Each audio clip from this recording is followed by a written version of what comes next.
जय हिंद फ्रेंड्स, मैं आदित्य स्वागत करता हूं आपका आपके अपने चैनल स्टडी विथ आदित्य में। दोस्तों, आज हम आधुनिक भारत के इतिहास के महत्वपूर्ण प्रश्नों के बारे में चर्चा करेंगे। ये प्रश्न 2023 और 2024 की विभिन्न परीक्षाओं में आने के लिए बहुत ही अधिक महत्वपूर्ण है। दोस्तों, आज हम प्रश्न संख्या 81 से लेकर 100 तक के प्रश्नों की चर्चा करेंगे, जो कि विभिन्न परीक्षाओं के लिए बहुत ही अधिक इम्पोर्टेंट है। आइए प्रश्न संख्या 81 देखते हैं। यह कथन किसका है? ईश्वर की इच्छा थी कि मैं सभी धर्मों को एक निगाह से देखूं, इसलिए उसने मेरी दूसरी आँख की रोशनी छीन लिया है। यह कथन किसने कहा है? आपके ऑप्शन है, पहला महाराजा रणजीत सिंह, दूसरा है महाराजा दिलीप सिंह, तीसरा है महाराजा शेर सिंह, चौथा है उपयुक्त में से कोई नहीं। सही जवाब है इसका ऑप्शन ए, महाराजा रणजीत सिंह। महाराजा रणजीत सिंह ने यह कहा था कि ईश्वर की इच्छा थी कि मैं सभी धर्मों को एक निगाह से देखूं, इसलिए उसने मेरी दूसरी आँख की रोशनी छीन लिया है। इम्पोर्टेंट सवाल है एग्ज़ाम के पर्पज़ के लिए। हमारा अगला सवाल है, कलकत्ता में एशियाटिक सोसाइटी की स्थापना के समय बंगाल का गवर्नर जनरल कौन था? एशियाटिक सोसाइटी की स्थापना के समय बंगाल का गवर्नर जनरल इसमें पूछा गया है। आपके ऑप्शन है, lord Cornwallis, lord Warren Hasting, lord Wellesley या लॉर्ड बेंटिंग। इसका सही जवाब है option B, lord Warren Hasting. आइए महत्वपूर्ण बिंदु के बारे में चर्चा कर लेते हैं। एशियाटिक सोसाइटी की स्थापना 15 जनवरी 1784 ईस्वी में हुई थी। पूछता है कभी कभी कि एशियाटिक सोसाइटी की स्थापना कब हुई थी, तो ऑप्शन सही है हमारा 15 जनवरी 1784 में हुई थी।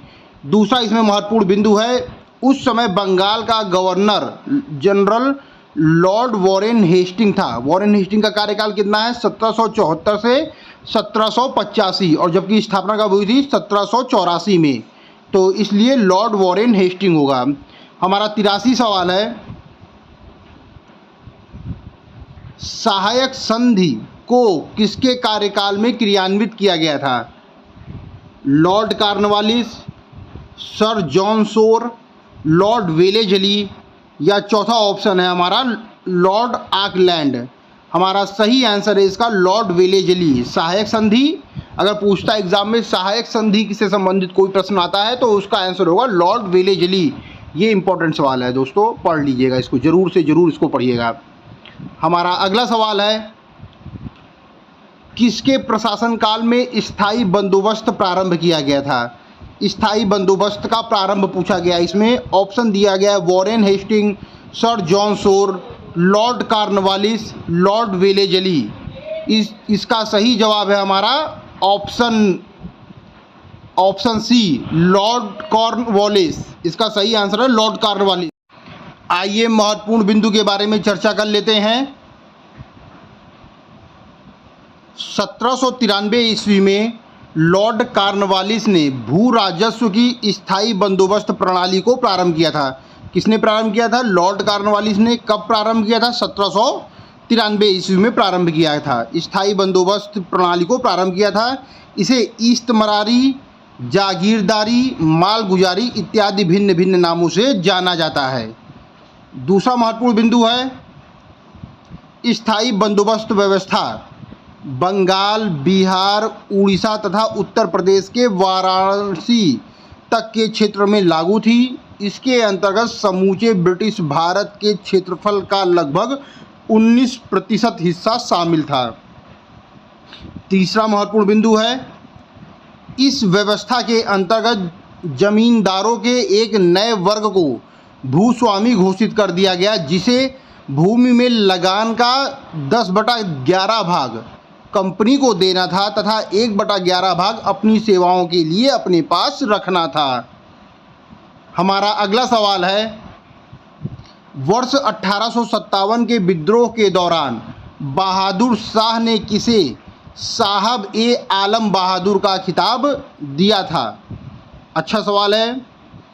आपके ऑप्शन है अजीमुल्लाह, दूसरा ऑप्शन है विरजिस कादिर, तीसरा ऑप्शन है बख्त खान, चौथा ऑप्शन है हसन खान।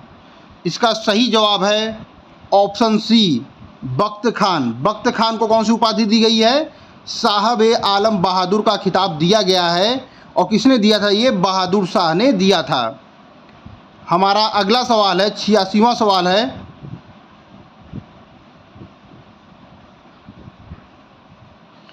(1857) के निम्नलिखित क्रांतिकारियों में से किसका वास्तविक नाम रामचंद्र पांडुरंग था?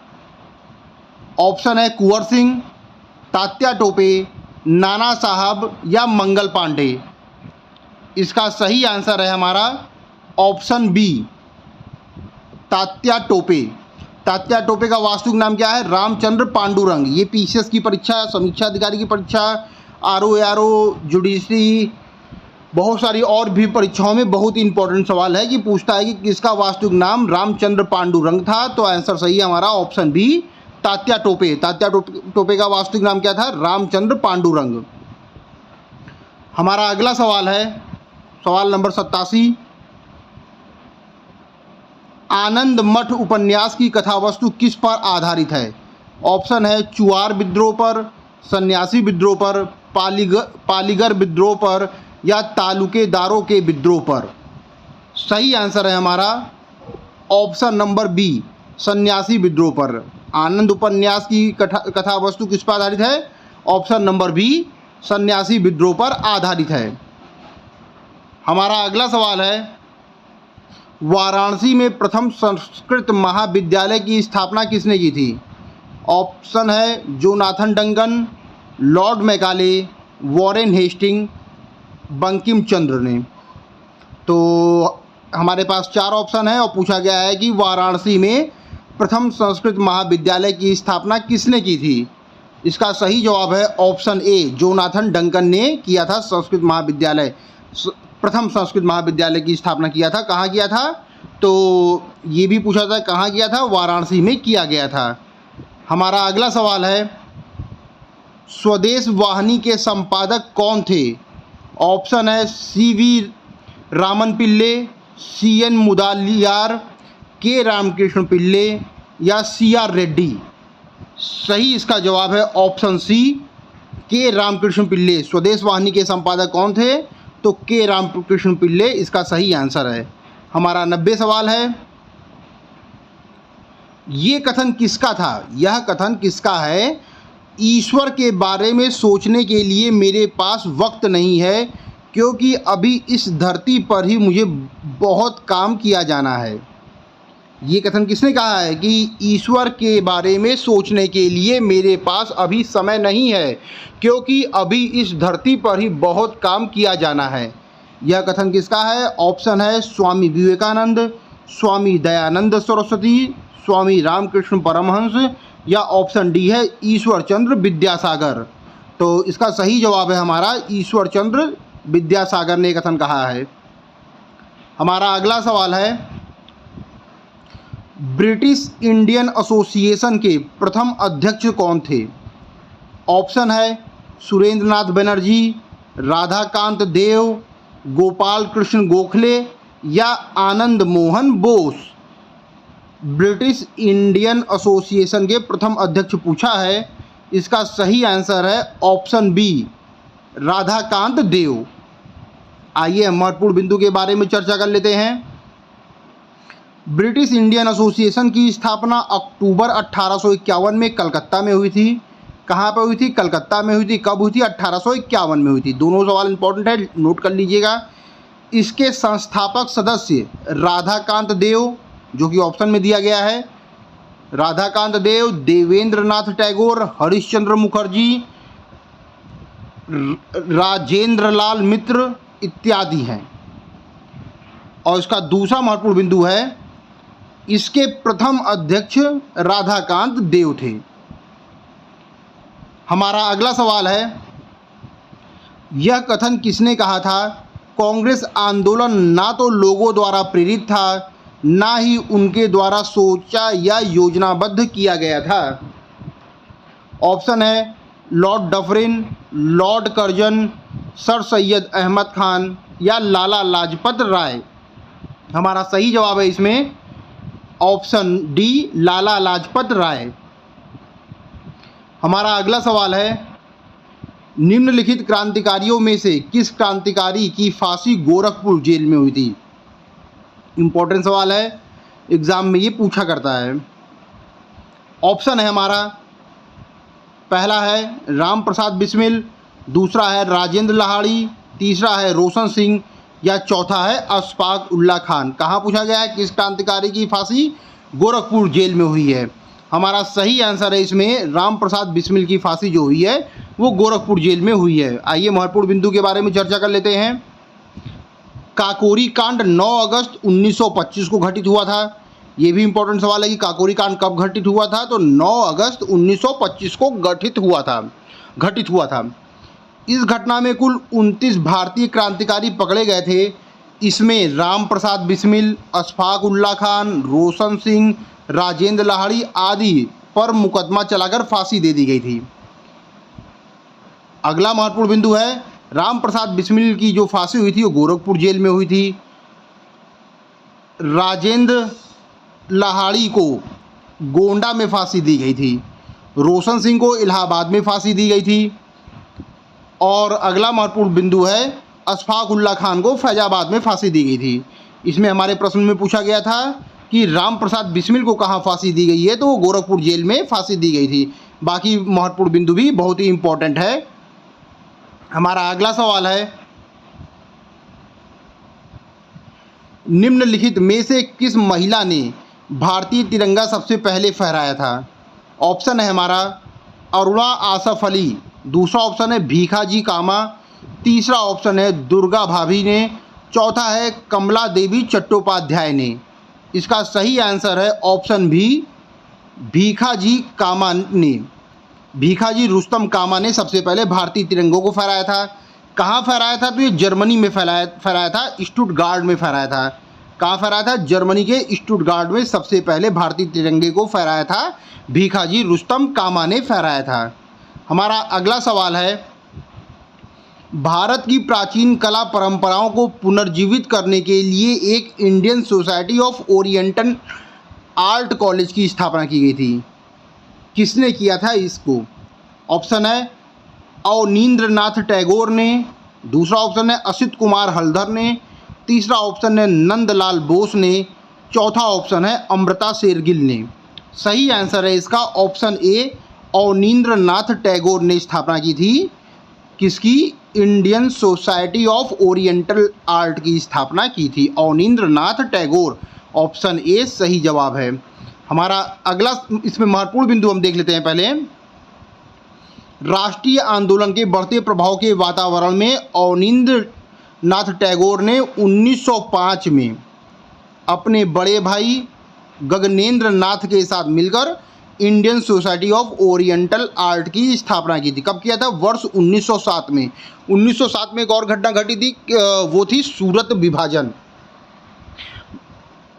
हमारा अगला सवाल है, मुस्लिम लीग के प्रथम अध्यक्ष कौन थे? ऑप्शन है आगा खान, हमीद खान, हसन खान या एम.ए. जिन्ना, मोहम्मद अली जिन्ना। हमारा सही आंसर है ऑप्शन ए, आगा खान। मुस्लिम लीग के प्रथम अध्यक्ष कौन थे? आगा खान। Option A. महत्वपूर्ण बिंदु के बारे में चर्चा कर लेते हैं। मुस्लिम लीग की स्थापना कब हुई थी? वर्ष 1906 में हुई थी। कहाँ पर हुई थी? तो ढाका में हुई थी। और स्थापना किसने की थी? ये बहुत इंपॉर्टेंट सवाल है कि मुस्लिम लीग की स्थापना किसने की थी? तो इसका आंसर हमारा है नवाब सलीमुल्लाह खान ने किया था। किसने किया था? नवाब सलीमुल्लाह खान ने किया था। और अध्यक्ष इनके पहले कौन थे? तो अध्यक्ष हमारे कौन थे? उनका नाम था आगा खान। आगा खान इसके अध्यक्ष थे। हमारा अगला सवाल है 97 वाला सवाल है, ब्रिटिश काल में दिल्ली के पहले भारत की राजधानी कहाँ थी? दिल्ली तो हमारी राजधानी हुई है 1912 में हुई थी। ये पूछा है कि 1912 से पहले राजधानी कहाँ पर थी भारत की? ऑप्शन दिया इसमें बम्बई, दूसरा ऑप्शन कलकत्ता, तीसरा ऑप्शन पटना या चौथा ऑप्शन लखनऊ। तो इसका सही जवाब है ऑप्शन बी कलकत्ता। आइए महत्वपूर्ण बिंदु के बारे में चर्चा कर लेते हैं। ब्रिटिश काल में दिल्ली से पहले भारत की राजधानी कलकत्ता थी। ब्रिटेन के राजा जॉर्ज पंचम के भारत आगमन कब आए थे? वो 12 अगस्त 1911 में। आगमन के समय बंगाल विभाजन रद्द कर भारत की राजधानी कलकत्ता से दिल्ली स्थानांतरित की गई थी। और ये कब की गई थी, किसके कार्यकाल में हुई थी? तो लॉर्ड हॉर्डिंग द्वितीय के कार्यकाल में यह कलकत्ता से दिल्ली स्थानांतरित हुई थी तथा वर्ष 1912 में दिल्ली राजधानी बन गई थी। ये भी इम्पोर्टेंट सवाल पूछता है कि किसके कार्यकाल में राजधानी कलकत्ता से दिल्ली बनी थी? तो हमारा सही आंसर है लॉर्ड हॉर्डिंग द्वितीय के कार्यकाल से। लॉर्ड हॉर्डिंग द्वितीय के कार्यकाल से बनी थी। हमारा अगला सवाल है,